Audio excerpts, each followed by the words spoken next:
कार्तिक मास के गणेश चौथ व्रत कथा।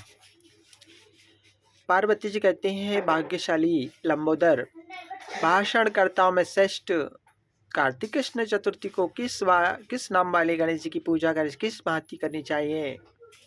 श्री कृष्ण जी कहते हैं, अपनी माता की बात सुनकर गणेश जी ने कहा कि कार्तिक कृष्ण चतुर्थी का नाम संकटा है।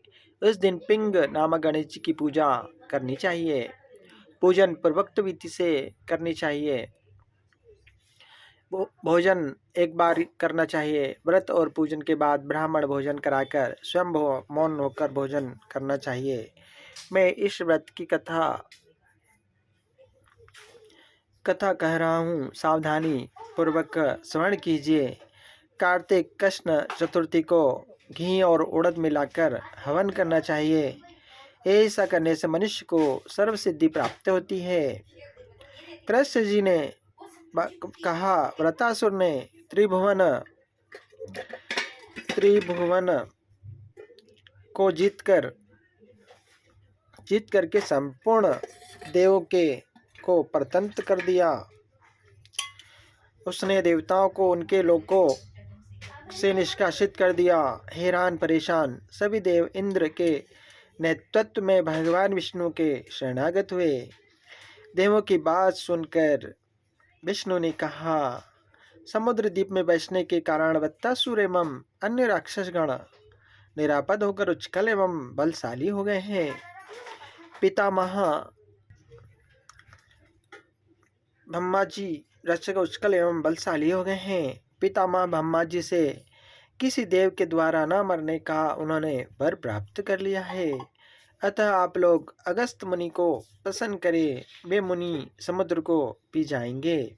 तब देवों दैत्य लोग आप अपने पिता के पास चले जाएंगे। आप लोग सुखपूर्वक स्वरलोक में निवास करने लगेंगे। अतः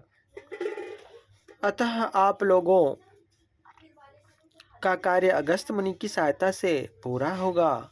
ऐसा सुनकर देवगण अगस्त मुनि के आश्रम में गए और इस स्तुति द्वारा उन्हें प्रसन्न किया। मुनि ने प्रसन्न होकर कहा, हे देवताओं, डरने की कोई बात नहीं है, आप लोगों का मनोरथ निश्चय ही पूरा होगा। मुनि की बात से सब देवता अपने अपने लोक को चले गए। इधर मुनि को चिंता हुई कि 1,00,000 योजन एवं विशाल समुद्र का मैं कैसे पान कर पी सकूंगा। तब उन्होंने गणेश जी का स्मरण करके संकट चतुर्थी का उत्तम व्रत को विधि पूर्वक संपन्न किया। 3 महीने तक व्रत करने के बाद उन पर गणेश जी की प्रसन्न हुए। उसी व्रत के प्रभाव से अगस्त जी ने समुद्र को सहजी पान करके सुखा डाला। यह उसी व्रत का प्रभाव था कि अर्जुन ने निवात कवच आदि संपूर्ण दैत्यों को पराजित कर दिया। गणेश जी को इस बात से पार्वती जी अत्यंत प्रसन्न हुई कि मेरा पुत्र विषबंध और सर्व सिद्धियों का प्रदाता है। कृष्ण जी कहते हैं, महाराज युधिष्ठिर, आप भी चतुर्थी का व्रत कीजिए। इसके करने से आप शीघ्र ही सब शत्रु को जीतकर अपना राज्य पाप जाएंगे। श्री कृष्ण के आदेशानुसार युधिष्ठिर ने गणेश जी का व्रत किया। व्रत के प्रभाव से उन्होंने समस्त शत्रुओं को जीतकर अखंड राज्य प्राप्त कर लिया। केवल कथा श्रवण करने से ही हजारों अश्वमेध यज्ञ, सैकड़ों वाजपेयी यज्ञ का फल प्राप्त होता है। साथ ही पुत्रादि की वृद्धि भी होती है।